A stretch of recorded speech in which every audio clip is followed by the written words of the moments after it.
Welcome to the Family Matters First podcast. As full-time investors, this couple bought and sold millions of dollars of real estate, employed a staff of 20 full-time employees, and personally owned 100 income properties.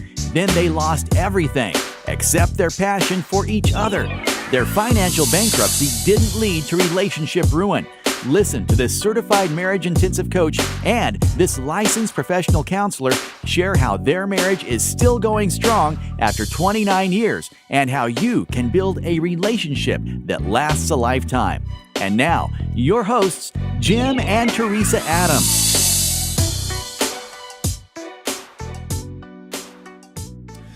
Hello, my name's Jim. This is my wife, Teresa, and together we're the co-founders of Family Matters First. You can find us at FamilyMattersFirst.org.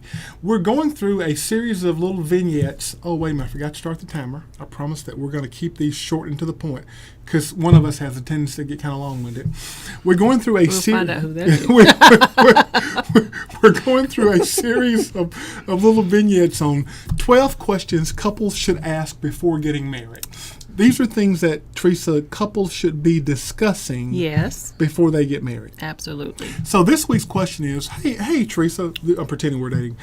Actually, we do date all the time. Even though we've been married for 29 years, we still do date. We do. But this is before we got married. Just follow this little role play. Hey, Teresa, what are your views on finances? This is a question you guys should be talking about and asking. What are your views on finances? And she might say, what do you mean? Exactly. What do you mean? So then I would say, well, Teresa, oftentimes, tell me what you saw at home. I mean, did your mom write the checks? Did your dad write the checks? There's no right or wrong answer, by the way. That's for whoever's better equipped at doing it. Yes, but both my parents wrote the checks. Okay, so, but here, we both write checks, don't we? We do. I'm primarily the bookkeeper. Right, and at one point, I was primarily the bookkeeper. I don't like doing it depends on who's available and who has the best. What's the word?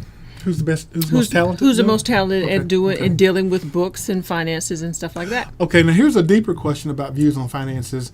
Hey, maybe you grew up where the whole idea was, hey, as long as we got money, as long as we got checks in the checkbook, let's keep writing them. I mean, because we can't be out of money because we still got checks. Nobody's that. Okay, I'm sorry. Come on, that's just a little far-fetched there. Let's do it better. Yeah. Maybe you grew up where credit was a really big part of your family background, and I grew up credit averse. You know what I mean? So I don't like to, let's say I grew up, I don't like to borrow money.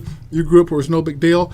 The point is, you said this could cause conflict in a marriage if you don't talk about this thing? Right. So you need to talk about it and come to where do you want your family to go. Or maybe, God forbid, you grew up with this. Hey, your mama had her money, your daddy had his money, and it was totally separate.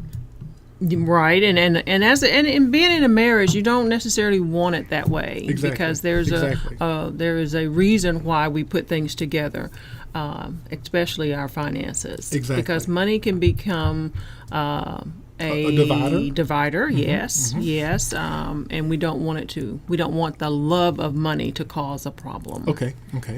Because the love of money is the root of all kinds of evil. Yes. Not money, except money is spiritually neutral. It is a tool. It's a tool. It is. Money makes an excellent servant, but a poor master. Absolutely. So, guys, again, we're just going through quick little vignettes of the top 12 questions couples should be asking before they get married. Mm-hmm. We go into greater detail on this and many other issues on our daily podcast, where you can find us on Stitcher Radio, iTunes, something else that we're on the FamilyMattersFirst.org website. And there's one more, SoundCloud. That's what I was trying to say. Yeah, SoundCloud. Thank you.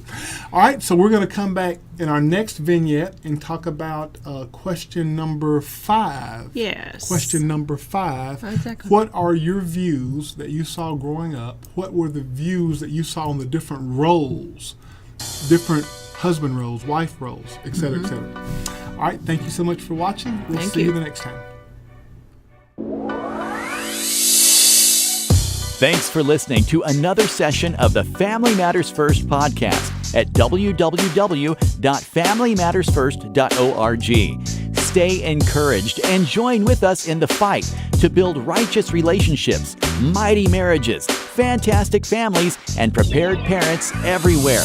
Invite Christ into your life. That relationship will make all the difference in all your relationships.